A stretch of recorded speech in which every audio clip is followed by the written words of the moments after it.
All right, small axe builders. It's me. It's your boy. It's Nico. And I'm back. And guys, today we're going to talk a little bit about underwriting. So if you're interested at all in learning how to up your game in underwriting and learning the tricks and tools that I use for underwriting, as well as just learning how to be a better underwriter objectively and not be subjective or emotional with your underwriting, stick around because this episode, my fam, my peeps, is for you. All right, so let's jump right into it. I think that it's important to first start out with number one. We need to understand that when we are underwriting, we are just looking at a property. Underwriting is analyzing a deal, it is looking at a property, understanding the financials, and a lot more that goes into how to underwrite, analyze, value, and project returns and make pro formas for a property. Remember, a multifamily property is a business. If it is 5 units or more, it is a commercial, residential, multifamily property, which is valued the same way as a business would be valued based on its NOI. So, as investors, you, me, what we do is we look for opportunities that would be a good business to acquire. We don't want to get involved in any type of a business or multifamily property that is not going to produce a good return for us. Now, in addition to that, it's impossible to really understand exactly how a property is going to perform. But what we would like to do as investors is project, create a pro forma of how we think it can perform based on our knowledge and experience, advice and guidance from mentors, data, trends, etc. So we have to take a look at so many different things when we're underwriting or analyzing a deal to understand how it's going to perform, or at least project to some degree the best we can how we feel it will perform, so that we can then understand how our returns are going to be. Now, you hear me say this all the time. We have to underwrite about 100 deals in order to get one that makes sense under contract. It's very challenging, very time consuming. Yet, if you are willing to put in the work, that's where things start paying off for us as investors, because we want to get into a profitable business. Yes, there are times when you can just blindly buy something and you might make money, but that is extremely risky and it is also gambling. We do not want to gamble. We want to control as much as we possibly can of the business that we are looking to acquire. And in order to do so, we need proper tools. So you need an underwriting tool, a deal analyzer. There are so many of them out there, and there are basic ones and complicated ones. There are ones with back of the napkin underwriting that you can do. There are ones that have complex waterfall structures and all these other different things that you can use to create your pro forma and forecast how your deal is going to perform, or how the deal that you're underwriting, rather, is going to perform. I have my own proprietary underwriting tool that is not yet for sale, but I will share a model of it with you if you DM me, reach out to me, and I will show you how to use it as well. There's going to be plenty of videos explaining how to use it. But what you basically want from an underwriting tool is you want it to be able to give you a valuation for the next X amount of years of your ownership, of how it will perform with income minus expenses, giving you your NOI, and then subtracting once again from that NOI your debt service. Anything that's left over is your cash flow. So it's basically pretty simple. If you're going to own the property for 5 years, you can forecast a hold for 5 years. You're going to put in a purchase price. You're going to put in your CapEx budget. You're going to put in your closing costs and other expenses up front, like your reserves, potentially your insurance or tax reserves and operating reserves, etc.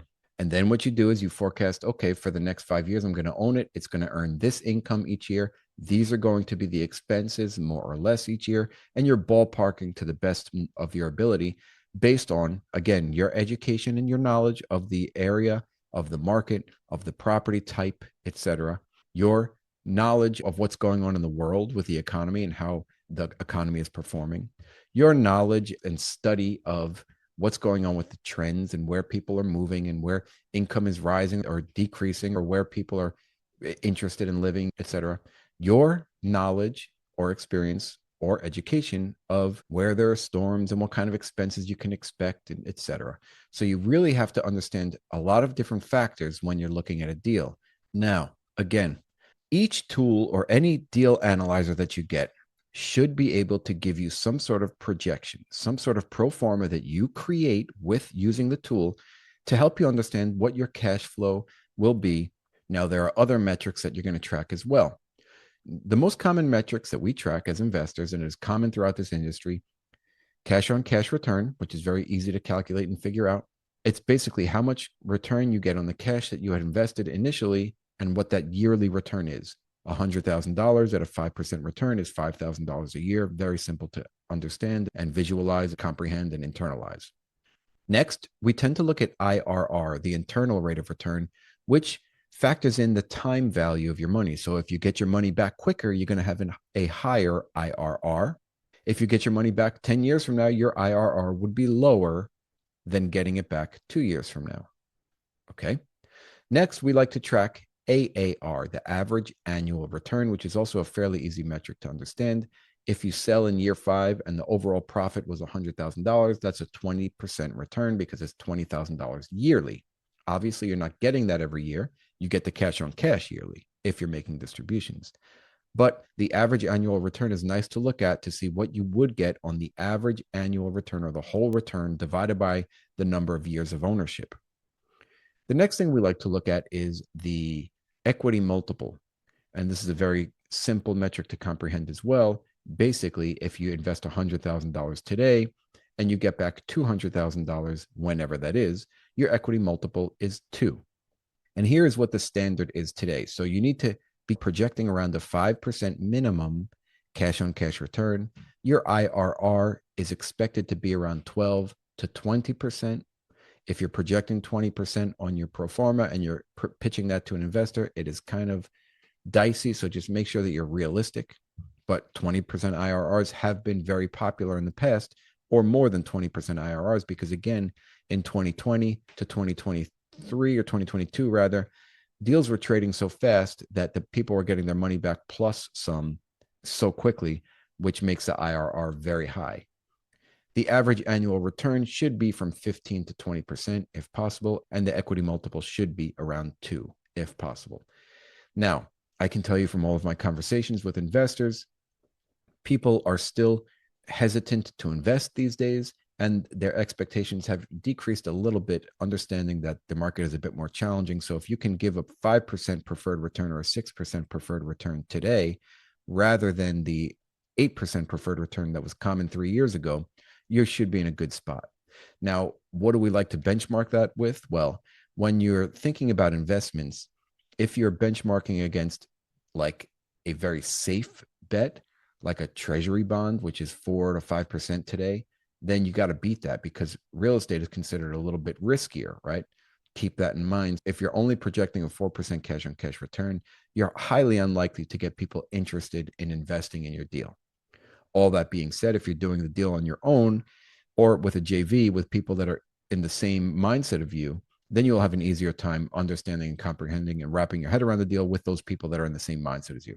I would personally be more aggressive and accept a 2 to 4% cash on cash return for my own investments. I just can't, I don't have the capital to do it.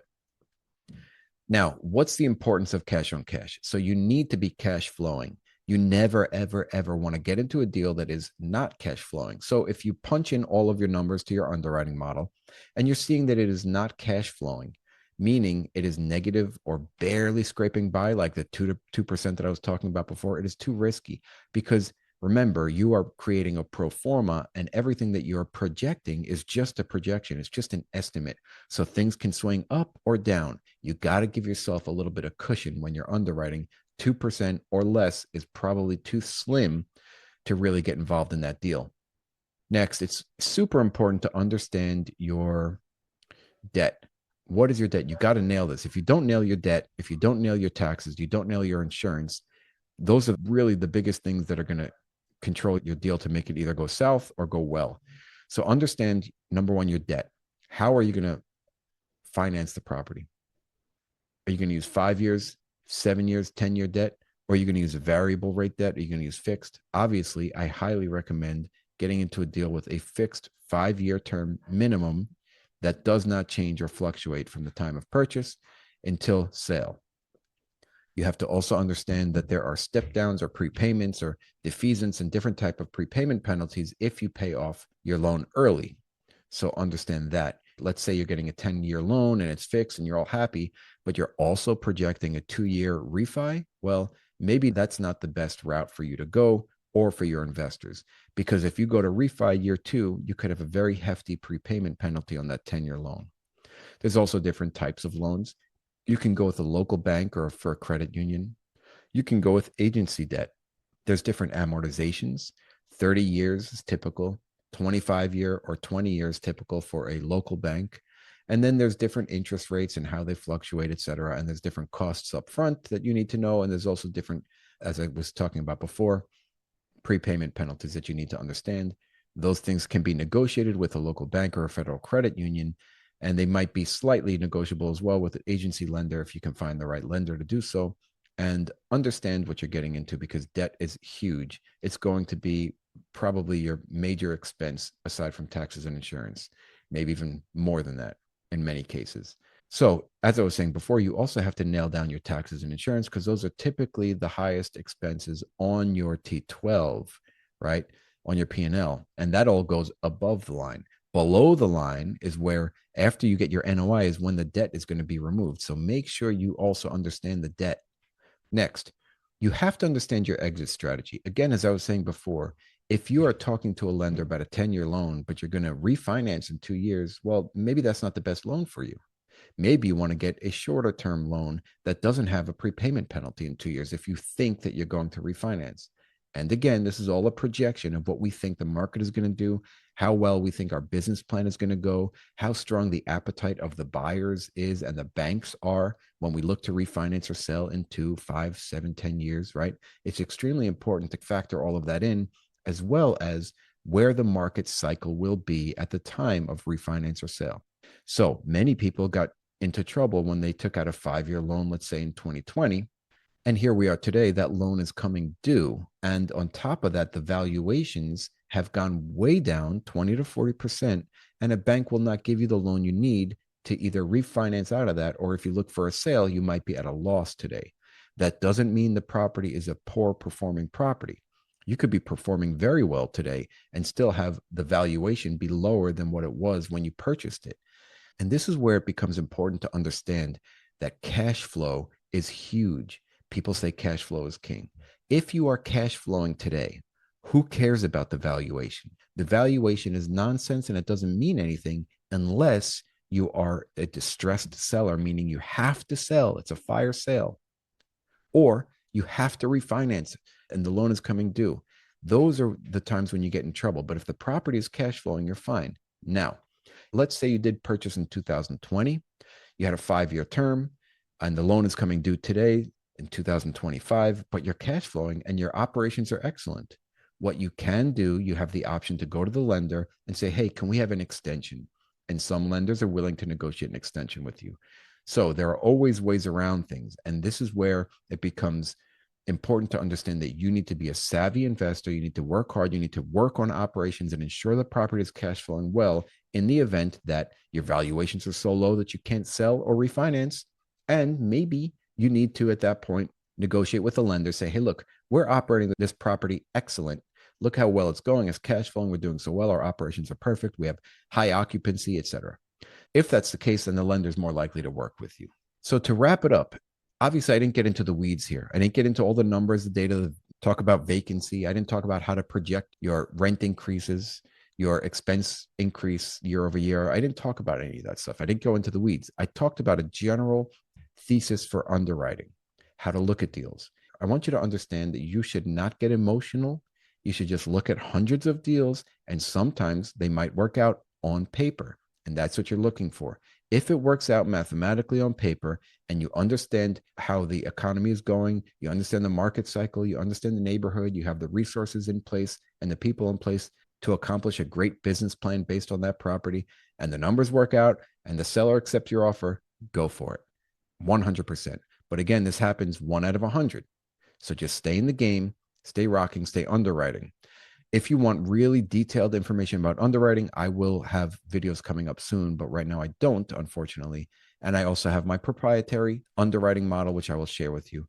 And I will be selling it soon too. So for now, go to my website, smalloxcommunities.com, sign up for my email list. Also, you're going to get a free credibility kit, which helps you interact with brokers and teaches you how to engage with them, how to ask and answer the right questions with them. It also provides you with email templates and how to do your one pager and all this awesome stuff. So go to my website, smalloxcommunities.com, sign up for my newsletter, and you will get that. Guys, get out there, underwrite 100 deals tomorrow. Do it. I dare you. Bye. All right, and that's a wrap, Small Axe community. So I wanted to take a minute to say thank you so much for listening to the show. And if you liked it or got any value from it, it would really mean the world to me if you would share it with someone else and write a review. Remember, guys, keep sharpening those axes. Let's get out there. Let's crush it. Love you guys.